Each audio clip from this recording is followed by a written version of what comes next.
Welcome to Real Talk TV. My name is Darryl Buchanan. I'm your host. Got another good show for you. I just want to say I appreciate everybody that's watching the show, sharing it, and subscribing to the channel. I really love doing these shows. I really love putting people on with real life experiences, with lived experience, and I just feel that's helpful, and that's just the best way to do it. Before I begin, I just want to just give a shout out to Everyday Miracles. Mike, you guys are out there doing big things. You're leading by example. I appreciate it, and I salute you guys out there. I like to give a shout out to Recovery Connection, to my peers, to my co-workers. We're putting this thing together, man. I just appreciate everybody that comes there. We have an open house on the 26th of this month. I'm gonna keep plugging it, sending out invitations. We're sending them out real soon. You guys come in and come down and see what we're doing down there. We have just a lot of things going on, and we just need some people down there to get involved. I want to give a shout out to the M.I.R.A.C.L.E Library. Thank you guys, man. I appreciate you guys for collabing with us and providing a computer class on site, man. I just think that's a big deal that the city is getting involved, and you guys see the value in coming out and helping people. And I just want to give a shout out to everyone on the front lines, saving lives, man. This thing is serious, and you know, I see a lot of my friends, a lot of people I just met that are really, really out there and really loving people and caring about people. And I want to salute to everyone on the front lines. And also, I want to give a shout out to WMCT-TV. The people here, without them, this show wouldn't even be on. They do a great job. They're always there. They're keeping me committed, and I appreciate that. Alex, Ryan, Mike, and Matt. Appreciate that very much. I got a good show for you guys. These women supposed to came here a few weeks ago. It didn't mess up on there and it messed up on my end, but I got them here today, and I'm proud to have them here. I have Kirsten Puccio. She's a peer coordinator at Everyday Miracles. She's also the co-founder of M.I.R.A.C.L.E Mamas. And she's also my co-worker too. We're just the same team, right? Yes. And also I have Keri McCallum. She's a recovery coach at UMass Memorial Medical Center, and she's also a co-founder of M.I.R.A.C.L.E Mamas. Welcome, guys. You know what I mean? Women. I'm glad to have you guys here, and yeah, we're gonna, just vibe up. Let you tell your story. Just like I said, it's not my show. This is your show, and for you guys to have time. Tell me, Keri, can you tell us a little bit about you? So like you said, I work as a recovery coach at UMass. I started there as a patient. When I was pregnant, I worked for a clinic. It's called the Green Clinic, so it's for pregnant women that have SUD. Mm-hmm. And when they asked me to work there, I thought it was a joke because I had only had about a year of recovery, but they saw something in me I didn't see in myself. Mm-hmm. And that's really where my, desire to help people began, They had helped me get so far in recovery. I wanted to share that with other women. Born and raised in Worcester. Mm-hmm. I met Kirsten through UMass. And yeah. Good stuff. Appreciate that. Kirsten, can you tell the audience a little bit about yourself, please? Sure. So I'm a mom, of course. That's number one. I am in long-term recovery. I am a recovery coach, a peer coordinator for Everyday Miracles, as you said, and the co-founder of M.I.R.A.C.L.E Mamas. And so my journey has been a bumpy one. We're going to get into it. You don't have to say it. Yeah. So, it's been a journey, but I'm just so grateful that I'm here today sitting with you talking about recovery. Most definitely. I mean, and yeah, it's big. I'm going to ask both of you these questions. You can answer however you want, like I said, as much as you want. What was your environment like growing up? For me, I grew up in an environment where drugs, alcohol, going to jail, all that was normal, right? So that's the environment that gave birth to me, basically. What about you? For me, it was very a mix, right? I grew up in a divorced household, so I grew up with a single mother at one end in not the greatest part of town, and then I had my dad's side of the family where I'd go most of the time in the nicer part of town. You had both too. Yeah, so it was really like, I got an introduction to both. I had like that, if I was at my dad's, it was like that, white picket fence and, had that appearance of this good family. And then growing up at my mom's, was hard. She was a single mom with her own struggles with addiction. So it was difficult. Difficult. How about you? So kind of similar. My parents were divorced. So my mom was a single mom who worked really hard. But I never went without. I grew up having a lot of opportunities, went to good schools, lived in a nice town. Other than my parents being divorced, I think that was really, then again, I think everybody's parents are divorced. Whose parents are still together? So I actually kind of grew up with two sets of parents because my step-parents have been in my life for pretty much since I was really little. So. Wow, that's nice. So, but you grew up in Worcester? Shrewsbury. Shrewsbury, right next door. Yeah. All right. So how did you get introduced to drugs? When? How? What happened? So I started drugs at a very young age, drinking and drugs. It was a very social thing back then. I was really young though. I was 11 or 12. Me too. My first experience with drugs and alcohol, finding it around the house, stuff like that. Friends are starting to experiment. But it wasn't until later in life, I was probably like 17. I had a injury that was caused me to get prescribed opioids. Wow. And a lot of my friends had been using them recreationally, but I never really kind of got it. But once I first took that first one, it was off to the races. That's like right. Many other people, but that's where it really began. How about you, Kirsten? So I was also pretty young. I would say 13 or 14 is when I really started drinking and drugging. Of course, it was very social at that time and probably a lot of rebellion, as well.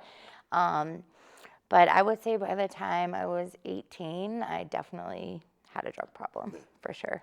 And so that's the next question. When I can ask you, when did you notice it was a problem, right? Because in the beginning, I'm telling you, it was just a lot of fun.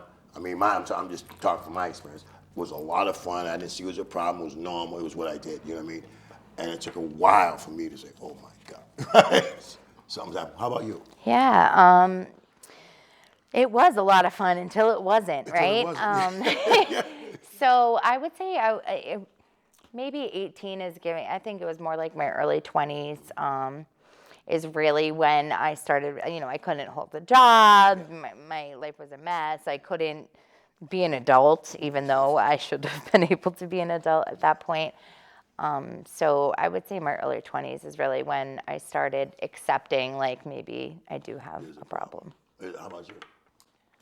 Very similar. I'd say like early 20s is when I probably recognized it started beginning up was a problem, but when I reflect back on my life, like I can recognize it being a problem, like from the door, right? early age. Good point. I agree. Yeah. No, I agree. You know what I mean? But it just looks so much like fun in the beginning, so you don't see the nightmare. Yeah. So what did the end look like? For me, homeless. I talk about it. Bad. On the run, scared, alone. They talk about spiritually bankrupt. I think I felt that at one place where I just felt empty. I mean, my ending was bad. I was homicidal and suicidal. I was suicidal if I didn't have any drugs, and I was homicidal trying to get drugs, right? That's what it was for me. It's the truth, and constantly, I mean, every day, every minute of the day. At the end, that's what it was like. I wanted to die, but I wanted another hit, and that was my thing. How about you? Pretty much the same, right? It was like every day I wanted to die or felt like I wanted to, but I really didn't. The end was very ugly for me. Like most people say, right? You think you hit your rock bottom, but then it always, and I hate that saying now because I learned. There's no Trap doors, such right? thing. It just gets deeper and It does. deeper. I want to say there was a time in my life where I had kept like totaling car. Like my family came to me like, "You're going to die." But also, there was a time where I became pregnant and I couldn't stop using, and that for me was very hard because it's like in my addiction, I always made a promise, like, why, you know, I'd see women doing that, and I'm like, how could they do that? Like, I could never be that woman until I was. So, and I ended up losing my daughter. DCF had taken custody when she was born because I was still using. So I say losing my children, or my daughter was probably the lowest I felt. Yeah, thank you for that. You, Kirsten? Whew. So I've had many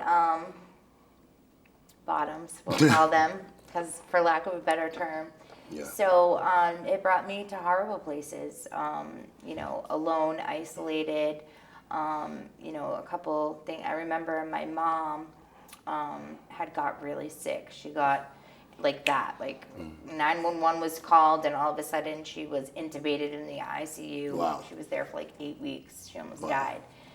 And I will never forget her getting out of the hospital, and like once she was awake again, and she said, I can't talk to you anymore, because she was so physically broken that my active use and chaos that I kept involving in her life, she just wouldn't be able to get better.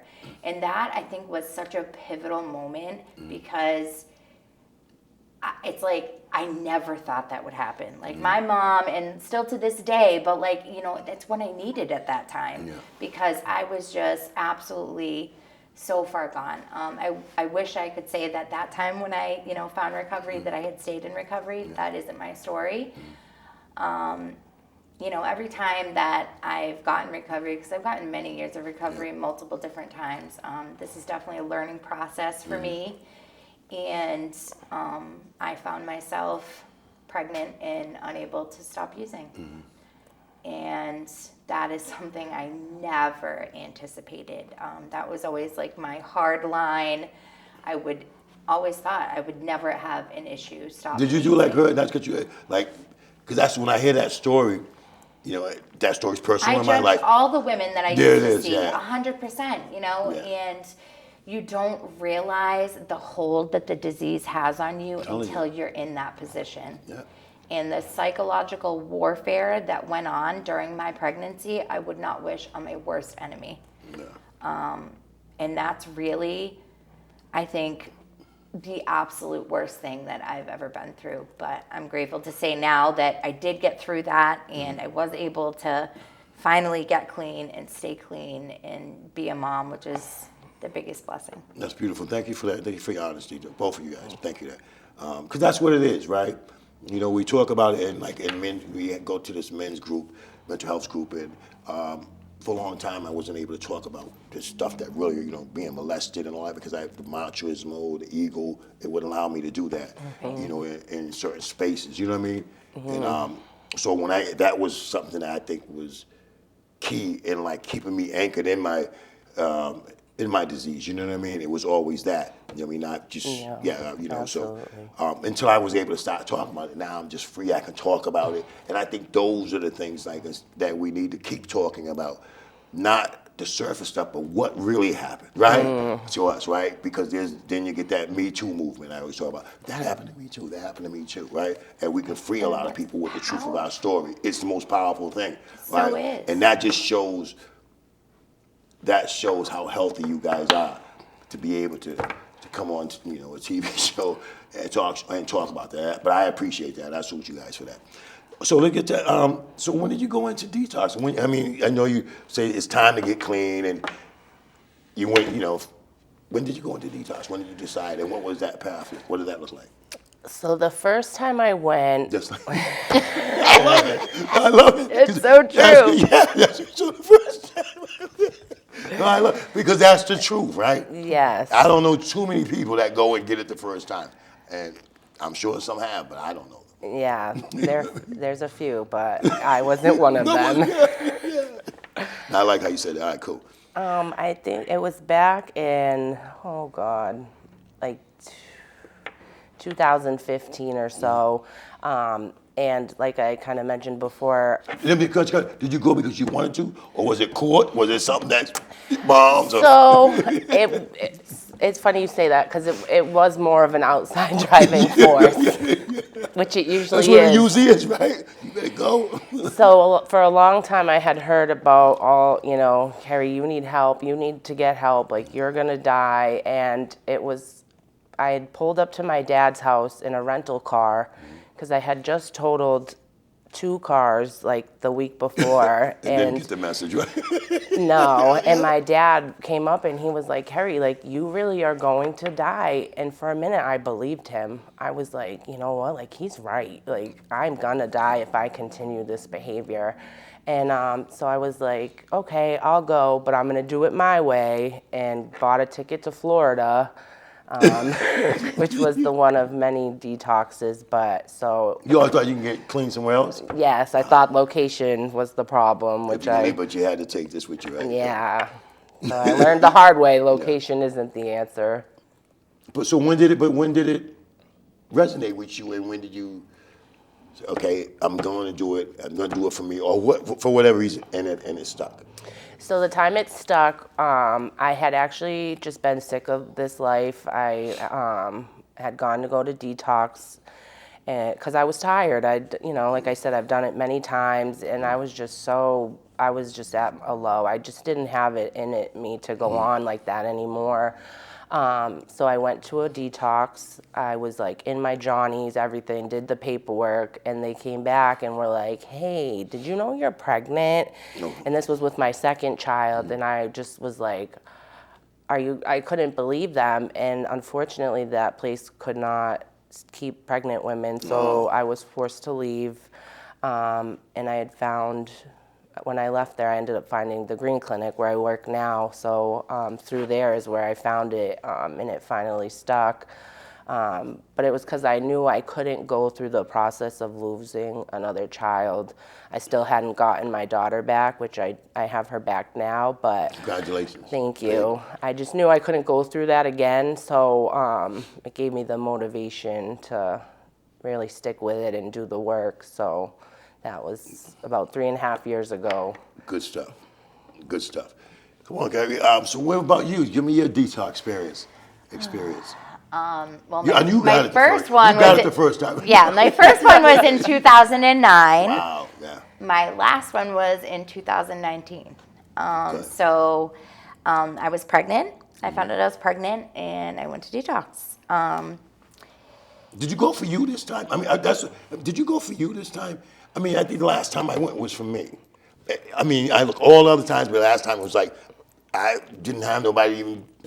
It was just like me just go in here and get through it. You know what I mean? Yeah. I mean, for me, did you recognize that or? Yeah, I mean, it was definitely for me. It was Yeah. definitely more for my daughter. Yeah.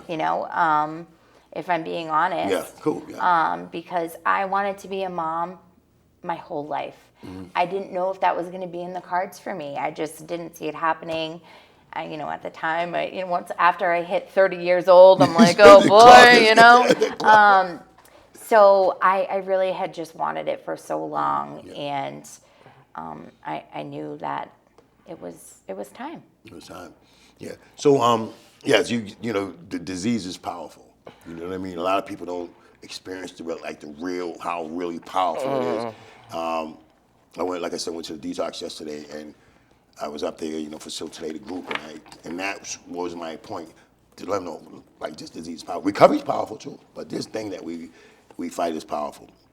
Good stuff. Let me ask you a question. Is it true once an addict, always an addict? I believe so, in different ways. Like, I don't know how I'll feel in 10 years from now. But there was times where I got sober and I thought, I could just have another drink. I could just dabble in little, my drug of choice was opiates for so long. So I thought, well, maybe I can just do this or do that. And I realized very quickly that I could not. So I believe in some ways we are, but Who knows? Things Like you can said, change. yeah, it can change. Same question for you. That's a tough one for me. It is. I don't consider myself an addict as I sit here today. Okay. You know, I fought for this recovery really, really hard. And for me, and part of my story, in recovery, I felt very isolated by certain groups that I may have gotten involved with. I felt like everybody wanted me to fit in a little box that I just never fit in. And so for me, I think it's a little bit more of a personal question because I identified as, my name is Kirsten, and I'm an addict for a long time. Yeah. And I feel as though I am not that person anymore. The person that sits here today is not the same person that I was then. And do I think I'm cured by any means? Absolutely not. I think this is something that I'm going to need to fight for the rest of my life and stay vigilant in my recovery and never forget that desperate, lonely, dark place that I ended up. But I don't consider myself to be an addict. And I respect that because, you know, I've been have a lot of conversation with a lot of people and people that have a lot of years, little days, whatever. But that's what they're talking about. And, you know, this movement, this recovery movement, it's in the evolution period, right? We're stuck with the old things. And I'm more for the, you know, riding the evolution and then seeing new things and looking at this thing in new ways, having different types. Because when you do keep calling yourself an addict, self-talk is very important. Right? It's what you tell yourself, right? So I thought that was a lot of trauma, and I still think that's a lot of trauma going in and introducing myself like that, especially when I was already beating myself up out there, then I'm in the halls beating myself up in a different way. I think that's just another way the disease gets us, you know what I mean? That negative I think we self-talk. stigmatize ourselves Yes, we do. by using talk like that. And that's really more what it is for me is, you know, this whole evolution of language in recovery, I think is so important because Really if we stigmatize ourselves as the recovery community, how is everyone else supposed to not do it? So Exactly. I think it definitely starts with us and changing that dialogue and changing the language we use because we're not the same people that we used to be. I appreciate that. You're right. That's what people are talking about. Okay, now I want to talk a little bit about good stuff. Thank you. First of all, I want to say congratulations on M.I.R.A.C.L.E Mamas. People are talking about it, but I want you guys to talk about it. Let's talk about you know, how you came up with the name, how you two hooked up on it, who's involved, what type of response. I mean, these are a lot of questions, but what type of response you're getting, and what do you guys look for in the future for that? Any one of you guys can go. I'll let you guys switch it up, and because you guys, I'm sure, are around each other a lot. You guys can make this happen. Yeah, I'll let Kirsten start because it was technically her creation. Wow. So she can kick Very it off. humble too. It was my idea, but Yeah. Keri has 100% been there from step one. All I had was a name, and actually she helped me change it to make it even better. Good. So my acronym But needs a little bit of work. I'm just saying, but this yours. This is yours. You know what I mean? So yeah, let's just talk about it. So yeah, as we already kind of discussed a little. What did you come up with the name with? I mean, how did that just even come up? So, to be honest. You were thinking about it or just like? Yeah, I thought about it. I had like a notebook of like 1,000 pages of like, and I would look in the dictionary. Like Miracle was like, I knew I wanted it to be Miracle. Right. So, and I think that the spark was when I realized M.I.R. could be Mothers in Recovery. I was like, oh my God, I'm so great. So then I just kept going with that Miracle. So, and the acronym stands for Mothers in Recovery, Advocating for Change, Leadership, and Empowerment. I love that. Thank you so much. I love that. Powerful.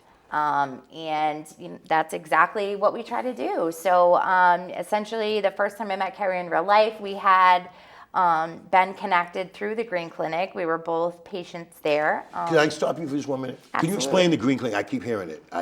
Can you talk about it? Not talk about it, but can you explain what it is? Yeah, so I'm sorry. Don't be Kirsten. sorry. It's a clinic within U.M.A.C.L.E Memorial that serves pregnant and postpartum women with substance use disorder. Okay. Shout out to the Green Clinic. You know what I mean? All right.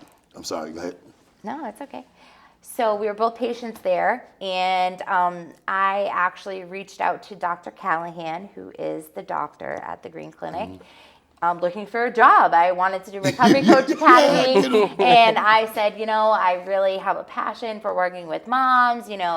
This is where I'm at. I'm going to do Recovery Coach Academy. And Dr. Callahan had Keri respond to me because she was the current person in the Recovery Coach position. So, but it was really cool because she wrote me this great email and was like, we should connect about, because we're both very passionate about this topic. And then we kept seeing each other on Zooms, different committees that we're involved with that have to do with parents in recovery. And we decided to meet for coffee one day, and I brought my little notebook with all my, ideas for Miracle Mamas. And she got excited, and that made me excited, right? So we just hit it off right away and got really excited about it. And Miracle Mamas was born. So we decided to start a support group that we have now at Everyday Miracles. We have weekly there, and it's just been such a journey. It's funny because it really hasn't been going on for that long. I think our first group was in September of 2022. Yeah. Right? That's good. So, a little bit of time, but, I remember when we were having our first group, we're like, is anyone going to show up? We were trying to, promote it and let people know about it, but people did show Build it up. and they will come. Yeah. Right. And that's a need for that. You know what I mean? So, absolutely. That's And outside the box. That's cool. our passion, is because we were the mom that found ourselves pregnant, not able to stop using, all alone with nobody to turn to. You don't want to tell somebody that is your situation, right? So I completely isolated from my family, from my friends, and I was all alone in my head all the time. Oh my God, what am I doing? I'm pregnant. I can't stop using. And it was very lonely. And even, when I got clean and had a newborn and going through all of that all alone with no one else to talk to about what I was going through in early recovery, postpartum, all those things. And, oh, by the way, with a newborn, it's a lot. It's a lot. And I felt so isolated and alone through that process. And when Keri and I united and decided to start this movement, it's because we don't ever want another mom to feel like she doesn't have a place to go to talk about this stuff, right? Because these are things that we can't necessarily talk about at a regular recovery meeting. Yeah. You're not going to sit there and put that business out there to a room full of people that Well, they don't judge in these meetings. I'm just joking. I wish that were true, but we're all human beings. And if it was true, we would feel comfortable talking about anything, right? Right, You're absolutely. Right. It's the truth. And we do it during women's space so that there's no men in the center at the time we do the group. Good stuff. And it's been such a blessing to just have moms come in and feel like they have somewhere where they can, and it's great for us too in our recovery. I can't lie to you. We really look forward to the group every week. I know I get a lot out of it myself. Yeah, well, it's powerful. Yeah. What was your version of it? Yeah, I mean, I had been doing a lot of work already in the community because of my job. I work with the mothers that we once were. Because we were once patients there before. That's crazy. You that's crazy. I know. That's how it happens, though. It does, yeah. I know when my boss ever asked me to write back to her, I was like, wait, are you kidding me? I was like, what am I going to say? And then, there had been a different position open. So there was that was in a different part of the hospital. But that was what made me feel okay about reaching back out. But I'm glad I did because I believe everything happens for a reason. Most definitely does. And us meeting was not by mistake. But there was a time in my life I was that mom too. I would lie to my friends and family. When my daughter was taken, I was so embarrassed. I didn't want anyone to know. It was a very isolating experience, and I felt so alone. I didn't think there was anywhere for us to even go if there was, because the resources for women and moms in particular is very limited in this area. Even with Worcester being such a a huge city, it's you would think that somebody had, but maybe somebody was you guys. Maybe you got, you know what I mean? Yeah. So, and especially when DCF gets involved and the work you have to do, it's if Been you don't, they ask a lot of people, and that can be very scary too. And I feel Yeah, like it is. that fear keeps a lot of women out there, the unknown. And so that was one thing I wanted to bring too, was education, because I feel like a lot of people were misinformed too with like things they were telling people, you know, when I was DCF? yeah, like, cause for me, when I was pregnant with my daughter, I was very uninformed, and I figured, well, I used during this pregnancy, they're gonna take her regardless. Like, I didn't know I could have maybe gotten help mid-pregnancy and still had a chance. Yeah. So, like, just things like that, right? Yeah. You know, there's always a chance. I tell people that, cause there is. You know, it's never too late. I think the disease tells us it's not. It You say, well, does. it's already over. Might as well just party. Like, yeah. Yeah, that fear, it really does. And the guilt and the shame, especially when, you know, being a parent and a mom, it's like you're looked at as a caregiver, and like, you know, you're supposed to put your kids before yourself. And so when people do, they're like, oh, you chose drugs over your kids. And Yeah. it's like, you think I wanted that? You know, it's like, and that's But a lot of men do too. Yeah. Right? Because there was a time, and I hate to say it, but I tell the truth, that if my daughter was on the ground and there was a piece of crack on the other side of her and she was crying and wanted my help, I'd get the crack and just think about helping her afterwards. Yeah. Right? So we've done it in just different ways, right? Oh, If people can really absolutely. admit it, you know what I mean? So Miracle Moms, I want you to talk about, tell me a little bit about the groups. What do you talk about in the groups? So the groups, we talk about so many different things. You know, we try to have like a different topic. We speak to weekly, and that can range from anything to, you know, like coping skills, or what do you do for fun in recovery? How do you deal with anger in recovery? We do art, music groups. Yeah, we did. You do? Yeah, we switch it up. Yeah, that's good. No, it's good. Yeah. That's healthy, yeah.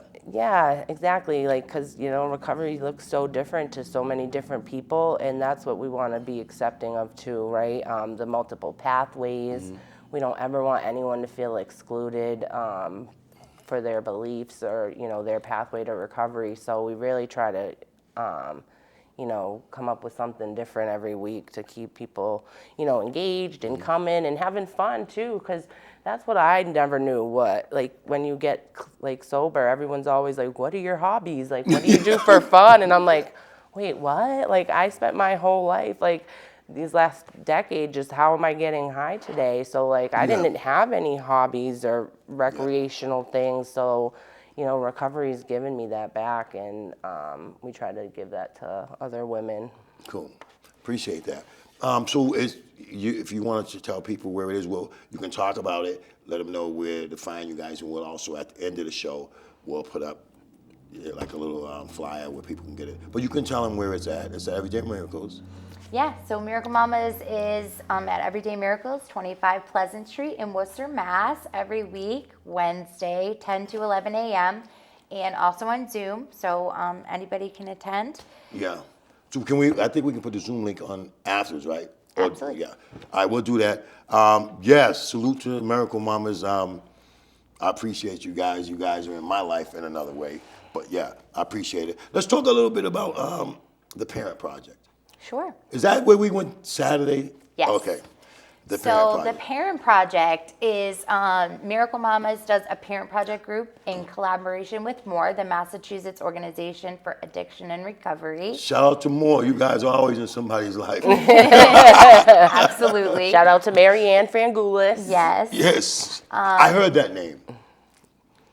She's the executive director of M.I.R.A.C.L.E. Somebody sent me that name and said I should have on the show. Somebody sent me that name. Maybe Athena. I think it was. I heard that Could be. name. Yeah, I'm She's sorry. amazing. You'll love her so much. Yeah. She'd be a great person for this Yeah. show. Yeah, Absolutely. That's what I was told. I heard the name. Sorry, thank you. Oh, that's okay. Don't be sorry. So, so we do their areas curriculum, which is addiction recovery, education, access, services. Took me a while to get that one down. Acronyms are crazy, right? You know, with recovery, everything's an acronym. Yeah. So it's a great curriculum. There's all different modules in there, like mental wellness and recovery, CORI reform, how to clean up your CORI. So the curriculum really building healthy relationships.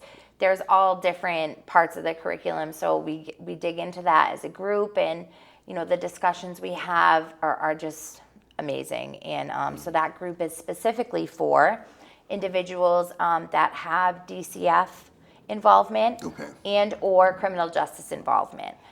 So it was a grant actually from SAMHSA. Is it more just to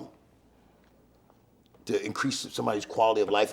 And I mean, I don't want to say it's not internal, but it's like, getting your life right, knocking down the barriers that are probably in front of you, being a little bit more successful in life. Absolutely. And also talking about, mental health and coping skills and, what are the qualities of a healthy relationship? I mean, these are all things that I certainly didn't know when I came into recovery, right? Yeah. So we're able to really dig into those topics and have conversations about, our trauma and how we deal with that and how that comes up in everyday life. And it's really an amazing curriculum.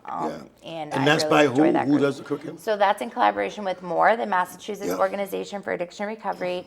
They have a grant from SAMHSA. So this project it's actually in its third year now. So they've been working on this for quite some time. So Keri and myself both did a specialized training for recovery coaches through M.I.R.A.C.L.E that taught us a lot about the DCF system and how that all works, and also specialized training to help individuals that are involved in these systems. No. And so now we started a group, so we're doing that, and we're also doing a little bit of one-on-one recovery coaching as well with that. So it's been great, and there are multiple parent project groups. So there's not just one at Everyday Miracles on Saturday. Every Saturday, 1:30 to 2:30 p.m. There's also a few others, one at Hope for Holyoke, one at Valor Recovery just started, and I believe there's another one starting up soon as well. So definitely a great program to get involved with if you have the opportunity, and all of the groups also meet on Zoom as well. Cool. Let's thank you for that. You guys doing a lot of things. What does the future look like? Any future projects? Anything that with the bigger scope? Because when you start doing these things, you know what I mean? What does that look like for you guys? You want to speak on it? Yeah, Miracle Mamas definitely had a bigger vision in mind, and these are our baby steps of getting there. One thing we're very passionate about is families staying together and reunifying if they're apart. And in Worcester, there's not a lot of places to do that if you don't have your own home, or you want that extra support and care like in residential living. So that is our real big goal, is to hopefully open Worcester's first family residential program. Good stuff. And you can do it. The people, that's the movement too. Like I said, Matt Gannon's doing it, Rob, Demio, Joey, they're doing it. People in recovery, that's what they're doing. And if like I said before, if I can be in the assistance, put you in the right direction, put you around the people that are doing it now, and being successful, I can help you. What does it look like? What would that family place? What will it look like? What does it look like? In my dream world, You got a dream. It looks like a place where, I think first we're going to focus on moms. I would love to have a dad's program, a whole family program, all those things. But I think, our foremost goal is, for moms. And the reason that is because locally we do have a program where dads and their children can go, right, in Framingham, the Sage House. Sage House, yeah. So really, I think the need for moms is much bigger in this area. Because they don't have any other options. So in my dream world, the Department of Children and Families will hopefully appreciate that we are able to provide this setting where we're still able to have that child safety lens of DCF satisfied, so that maybe, just maybe, they would let the parent keep custody of the child, come to the program, and rebuild their life as a family unit.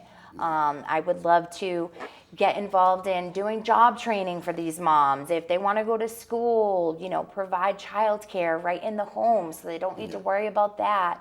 And help them, be set up for success so that not only are they healing as a family unit and all of that, then they can be able to be in a good place as a family unit to then move on to their own housing and be productive members of society like we all want to be, right? We all want to be good parents.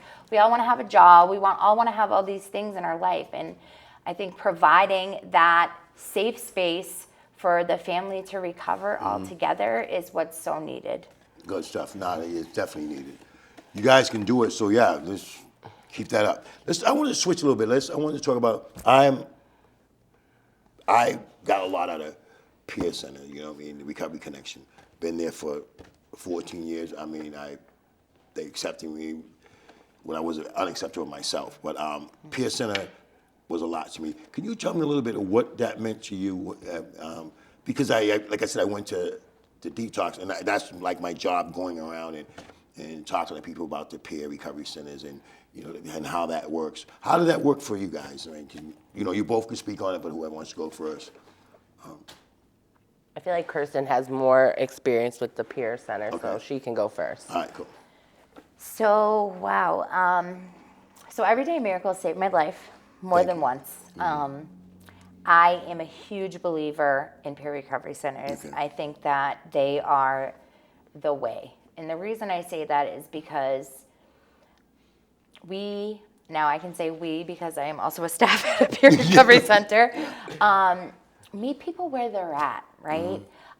It doesn't matter where you're at in recovery. If you have one day, off substances or 10 years, doesn't matter. We're still going to love on you. We're going to accept you. We're going to take your hand and walk with you, regardless of what's going on. And I know for me, that's what got me in the door, right? Is going there. When I go there, I feel like that's my family. Yeah, like, exactly. I get it. and the faces may change, right? Some people may come there all the time and then they decide to go out and get a job and, they move on with their life and they're not volunteering as much, but they're still family. It's such an experience, I guess. I don't even know. I can't say enough about peer recovery centers. In early recovery, being able to feel productive and feel like somebody was expecting me to show up to volunteer at the front desk got me going back there, right? And I needed that. I needed to feel like I had a purpose instead of just waking up every day and saying, oh, what am I going to do with my life today? Because everything's a mess.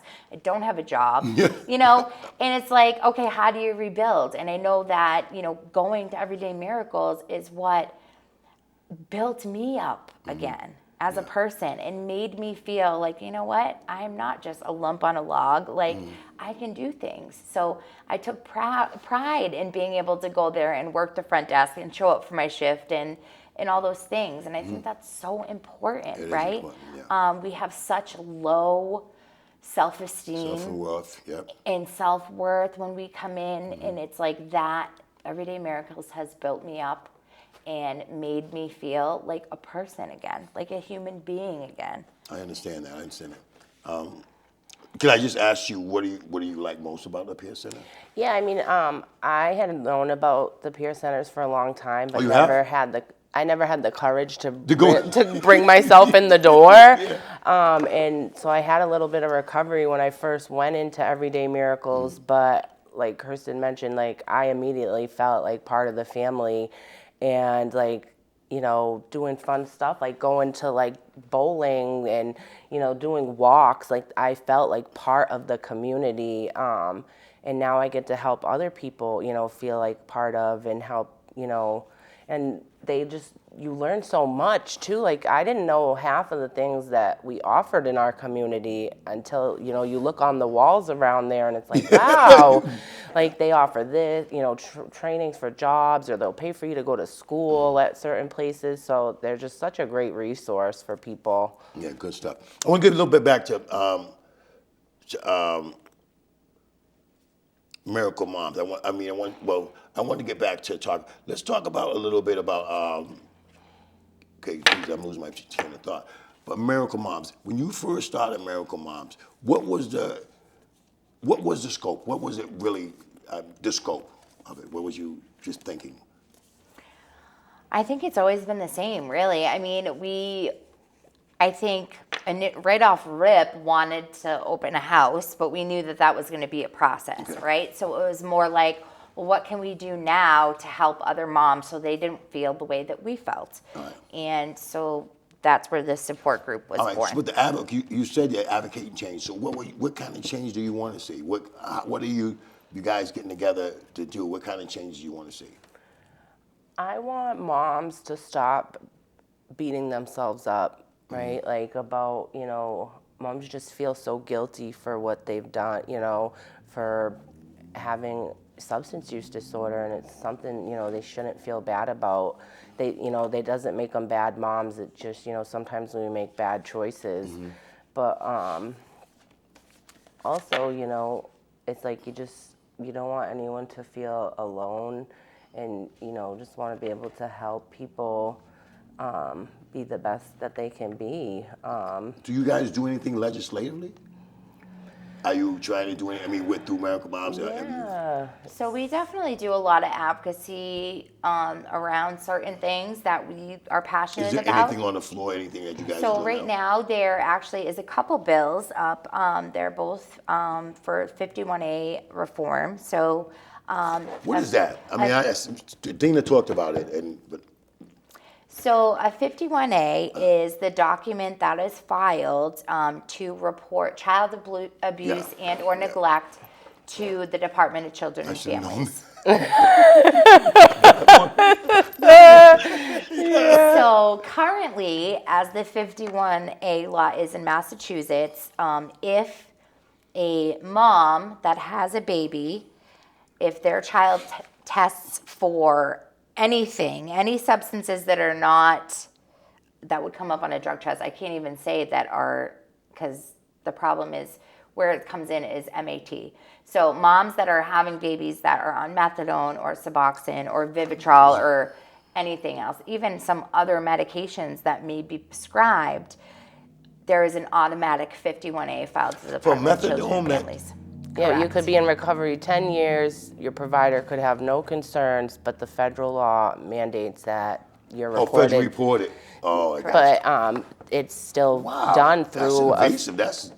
That can trigger some crazy stuff, right? Right. And, it's wild because even, I think about it in a few different ways. I think about it as, if a mom is, on methadone maintenance, she's doing everything she needs to do in her recovery, filing that 51A leads it up to DCF to decide if this person is in a good place or not to be a parent, right? Yeah, and if you have a history, if you have a history with the Department of If they Children have a and bad Families. day, or you get a worker that I've experienced both night and day in workers, like, whoa. Correct. Man. So the reform is essentially going to take that off and leave it up to the provider if they are going to file or not. Now, the reason that is important is because, like, for instance, we were patients at the Green Clinic. So when we had our babies, if we were in, a good enough place, the provider can then make that call, whether to file or not to file. So who files now? Oh, the hospital. The hospital is have to. mandated. That's right, they're mandated by reported. law. Yeah, So it's yeah. automatic. So you want to? I'm just trying to be clear. So you're trying to fight for the provider to make a choice. Correct. So would that stop that's the the bill that's up there. So that means if the hospital has nothing, they can't file it at that point? They still can because they're mandated reporters, right? So, and anybody can file a 51A on anyone at any time. An anonymous caller can call up DCF and say, Susie Q at 33 whatever street Got you.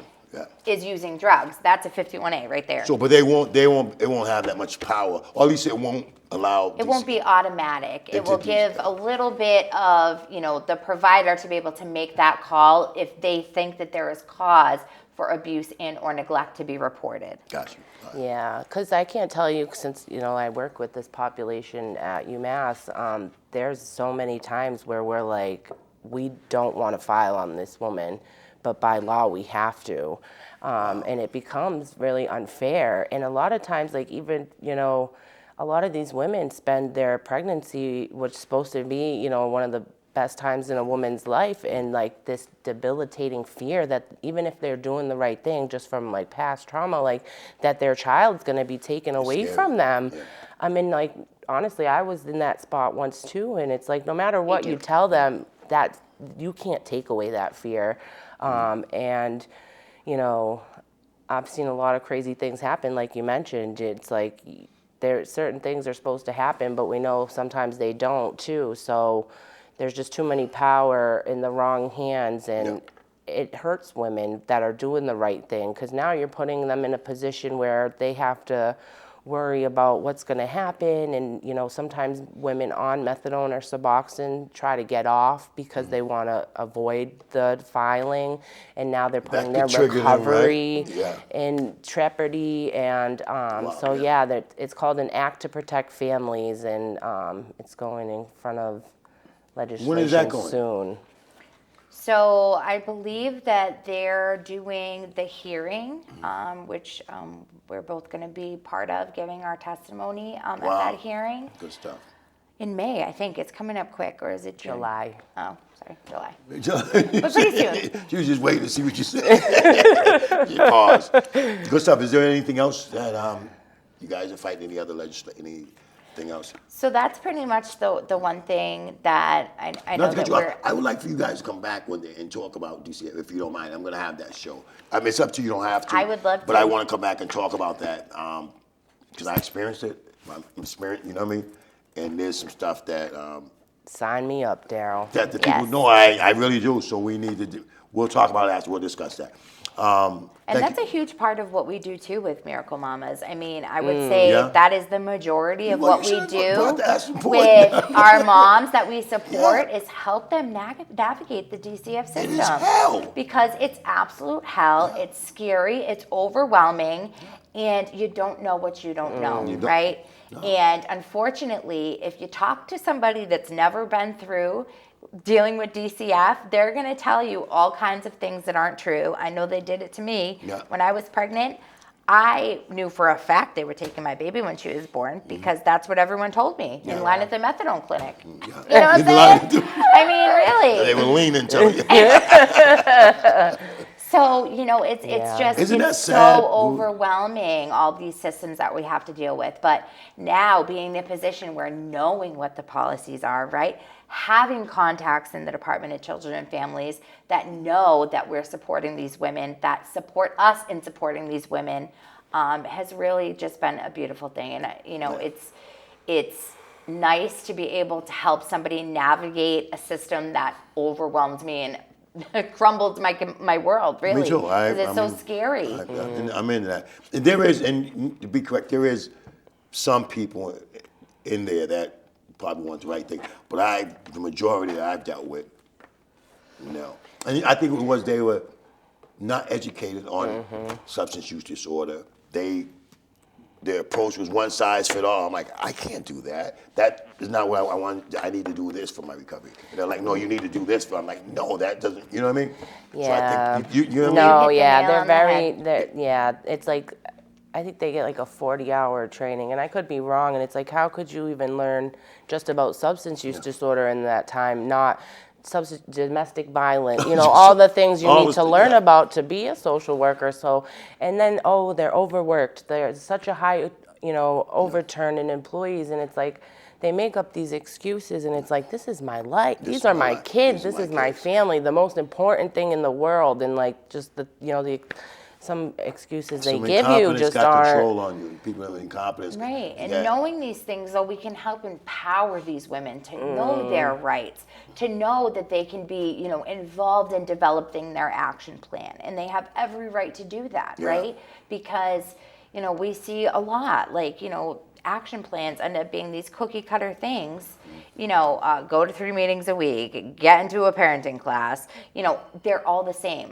You know, so being involved in that process and being able to have them, encourage them to speak up to their worker and say, no, I want to go to Miracle Mamas. I want to do this group. I want to do that, and have some control of their own recovery, right? Because, you know, what good is it to say to somebody who doesn't like AA or NA that they need to go to 3 AA or NA meetings a week. That's not going to help, and it could harm somebody. And that's like what I think we really need to start talking about is there is so many pathways to There's recovery, so many more. right?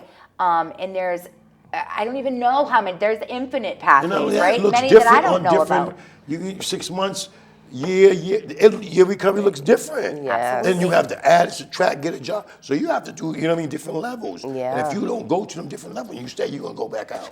I'm telling you. Right, and You if have we're to have really both. focusing on wanting people to get better and embrace recovery, why force a recovery pathway on somebody that isn't going to help them, or they're just going to sit there and shut their ears and not listen to anything that's going on because they're miserable?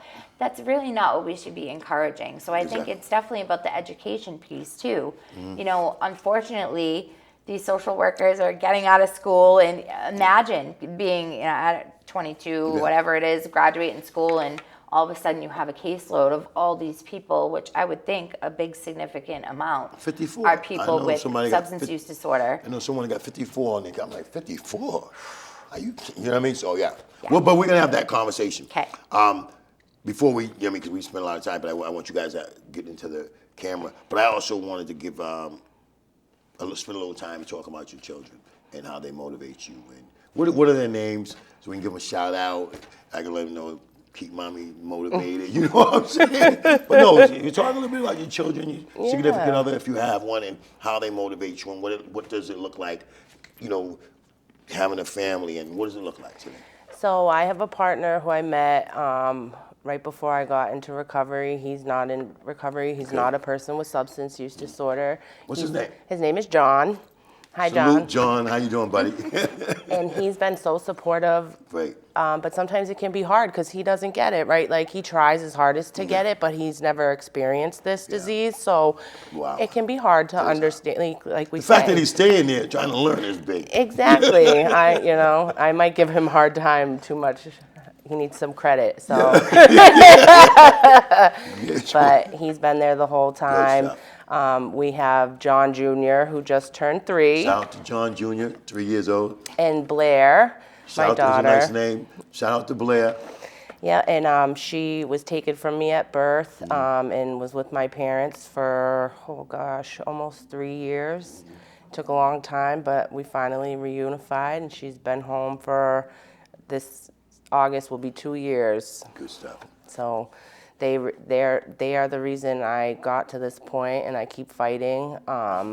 Without them, I don't think I'd still even be alive. So they have been such blessings. I learn every day, and I work so hard for them, but also myself, because I would have never had the reason to get to this point, and it just showed me, how beautiful life and recovery can be. Yeah. Now you guys keep mommy strong, man. Thank you for that. Thank you.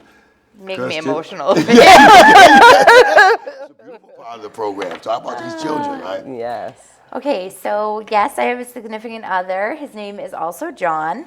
Shout out to John. Kirsten's Shout out. John. John and John, the John. Johns, and her son is John, so there's 3 Johns There's in 3 our Johns, little yeah. crew. Yeah. Yes.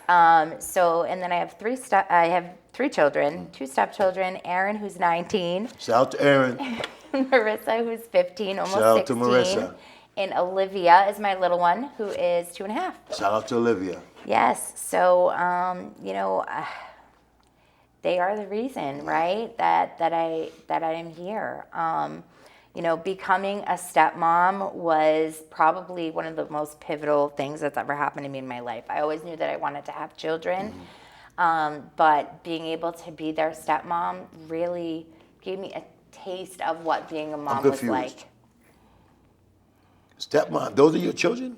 So I have 2 stepchildren. What are their names?